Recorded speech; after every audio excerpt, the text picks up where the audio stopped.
Olá pessoal, tudo bem? Eu sou a Carmen e hoje eu vou comentar uma obra que eu li no Kindle, Uma Passagem para a Índia, do Ian Foster.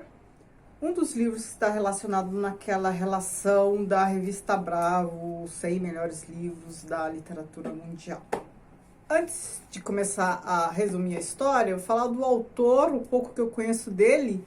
Meu primeiro contato com ele foi sobre crítica literária, teoria literária, né? Eu tenho ali um livro dele que é, acho que Aspectos do Romance, Teoria do Romance, alguma coisa assim. Então, eu nem sabia que ele era romancista. Para mim, ele era crítico literário.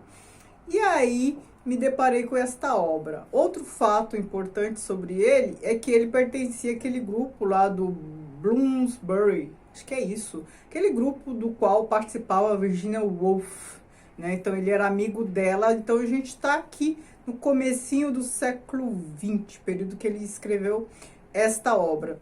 E por mais que ele seja amigo da Virginia Woolf, esteja ali num contexto bem propício para uma narrativa diferente, né? Fluxo de consciência, aquela nova forma de narrar do século XX, nessa obra aqui ele fez uma narrativa convencional. Ele não lançou mão da narrativa, desse tipo de narrativa, discurso indireto livre, fluxo de consciência ou qualquer outra coisa parecida. Antes de começar a ler essa obra, a primeira questão que me veio foi: qual será o ponto de vista? Eu já sabia que era sobre o Império Britânico, o período que estava colonizando ali a Índia, né? A Índia estava sob a colonização britânica, então eu sabia que era antes de 1947, quando houve a independência da Índia.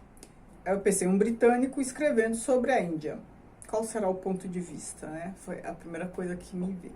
Comecei a ler, aí me lembrei daquele outro romance, que eu já comentei por aqui, Equador, do Tavares, porque lá também tem funcionários britânicos nesse período em que a Índia é colonizada e tal, depois eles vão para a África e tal, mas tem essa função do ir e vir de britânicos indo trabalhar na Índia, e a Índia nessa condição de colônia. E aí eu me surpreendi, né, depois com o desfecho, depois que eu li a obra, assim, eu me surpreendi pelo fato de essa obra ter sido escrita por um britânico. Eu acho que é por isso que ela está nessa relação da revista Bravo. Então vamos resumir a história. O que temos aqui?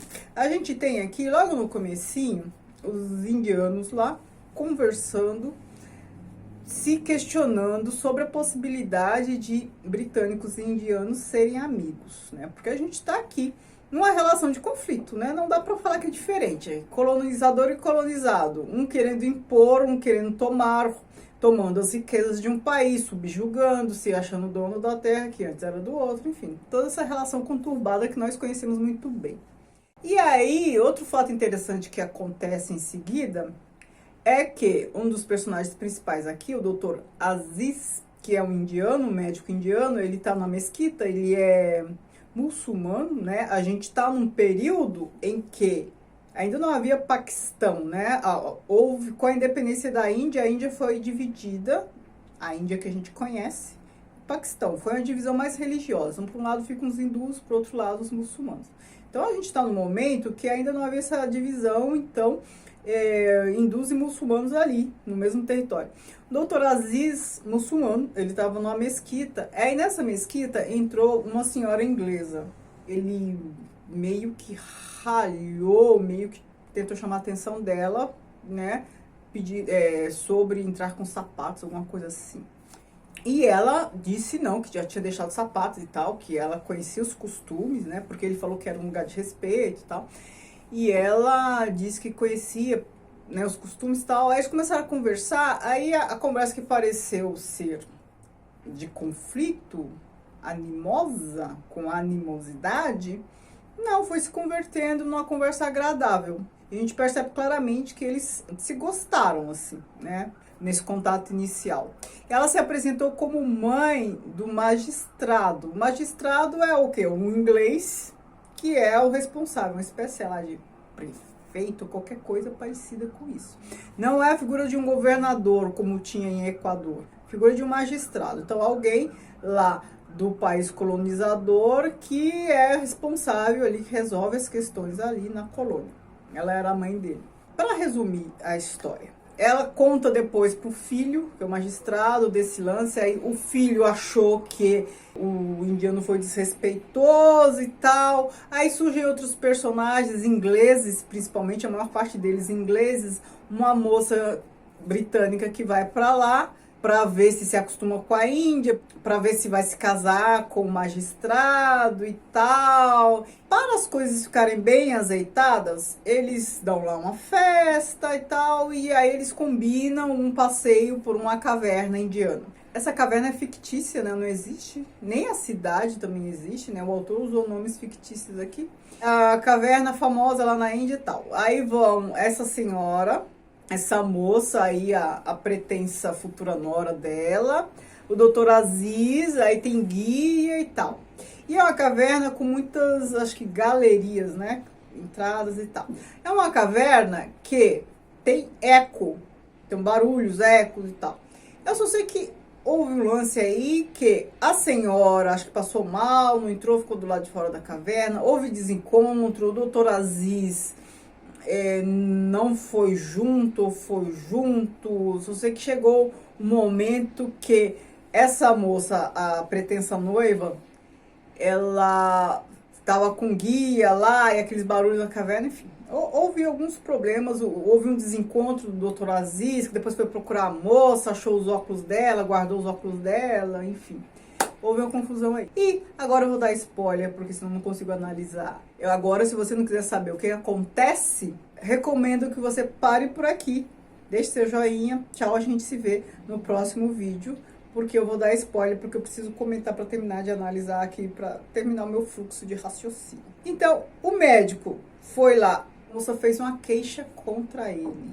Ela fez uma queixa contra o Dr. Aziz, falando que foi assediada sexualmente, né, que ele falou palavras, né, desrespeitosas a ela. E aquilo foi um furdunço. Aí o costume indiano, né, quando tem uma pessoa assim, a família toda fica desgraçada, né? Então ele, casado com esposa, filhos e tal, ele foi preso imediatamente. Aí teve uma questão que o incriminou porque ele achou os óculos dela e guardou no bolso. E aí nesse meio tempo, até o julgamento dele, a senhora, né, por quem ele tinha simpatia, a senhora mãe do magistrado, ela começou a passar mal lá na caverna, enfim, ela teve lá uma desarmonização que ela acabou voltando para a Inglaterra, então ela não pôde testemunhar em favor dele. Ele tinha ali outros colegas, um colega inglês, né, uma pessoa porque ele tinha consideração, que o defendia bastante. Então aquela questão inicial, é possível ter amizade entre indianos e ingleses? Você pensa assim, não, né? Já que ele tem simpatia por alguns, mas por outro lado, outros ali já estão acusando-o de alguma coisa.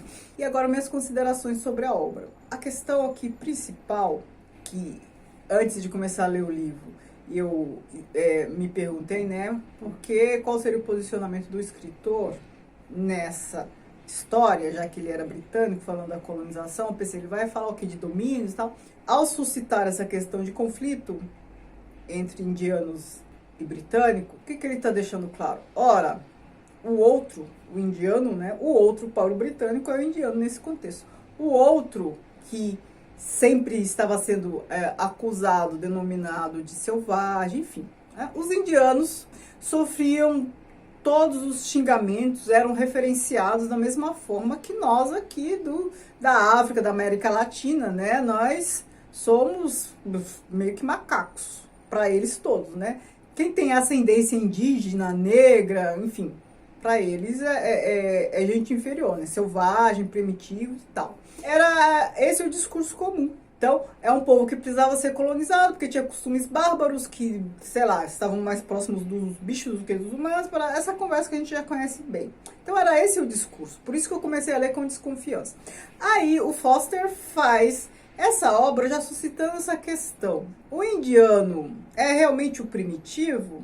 Ele realmente não tem modos? Ele realmente isso, aquilo?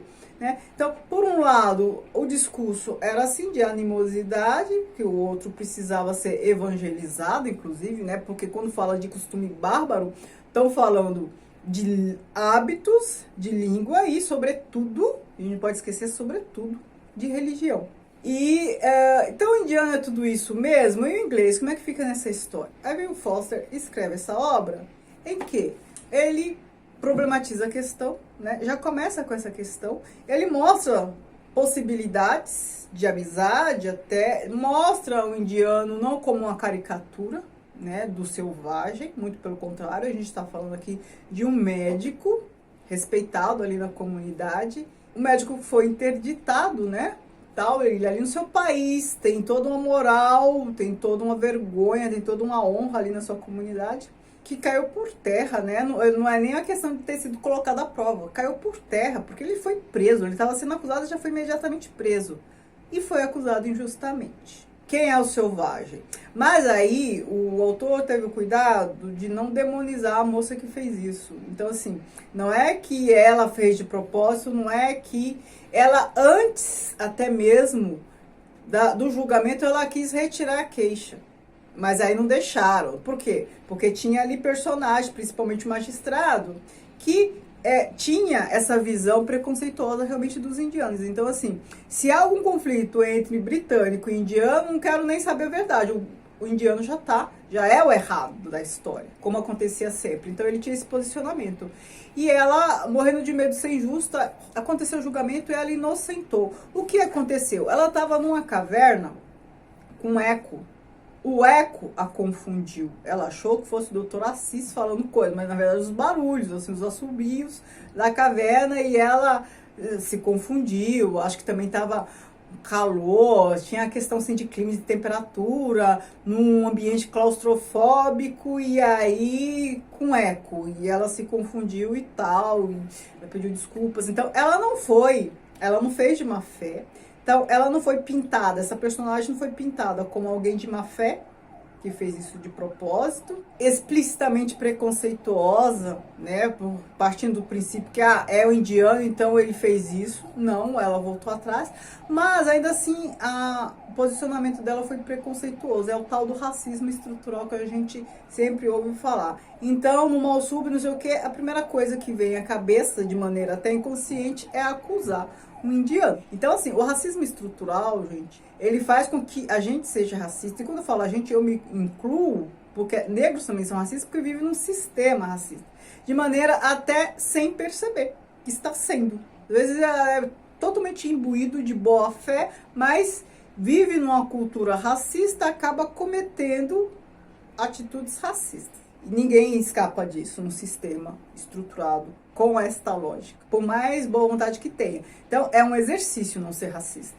Então, essa questão, voltando para a obra, essa questão é posta. E ela retira, enfim, ela não é pintada como uma pessoa, de forma nenhuma, ele teve esse cuidado. O autor, ele teve o cuidado de expor uma chaga que muitos faziam questão de nem considerar chaga. Então, já taxar os indianos como povos primitivos e tal, e o autor teve esse cuidado de apresentar perfis diferentes, tanto de ingleses quanto de indianos. Então, o outro é visto como inimigo por uns, e era essa visão geral do Império Britânico, mesmo porque eles precisavam de um discurso para justificar a dominação, não é isso? O discurso do povo superior, o discurso eurocêntrico do europeu salvador, que vai cristianizar os povos bárbaros. Então era esse o discurso. Aí vem o Foster e apresenta essa obra aqui, em que um indiano é acusado injustamente.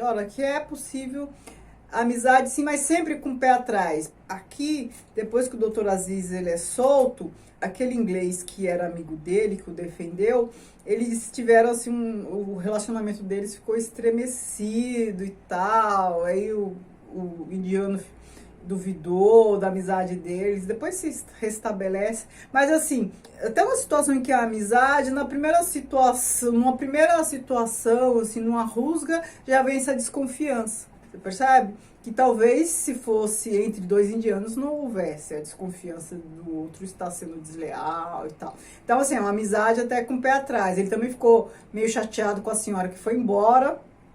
Ela, inclusive a senhora morreu lá antes de chegar na Inglaterra, morreu no meio do caminho. Eu sei que o noivado da moça lá que acusou o doutor Aziz não se realizou, acho que por conta dessa confusão toda, ela também voltou para a Inglaterra. Muita coisa aconteceu, muita coisa foi desfeita nessa situação toda. Mas a questão é essa, a relação entre colonizador e colonizado. Gostei da obra, gostei. Eu só achei que ela depois desse principal fato do julgamento da absolvição do doutor Aziz, a obra se prolongou muito e aí enfraqueceu o enredo, enfraqueceu o mote. Se tivesse acontecido pouca coisa depois disso, a obra terminada, ok, mas acho que aconteceu muita coisa, a obra se estendeu muito e com fatos assim pouco relevantes. E aí faz com que o fato principal perca a força.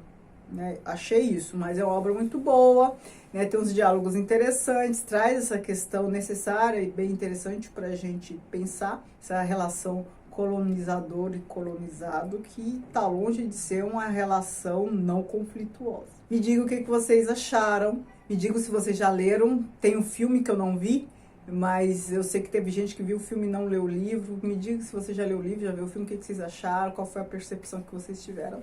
Vou adorar saber. Muito obrigada, beijos e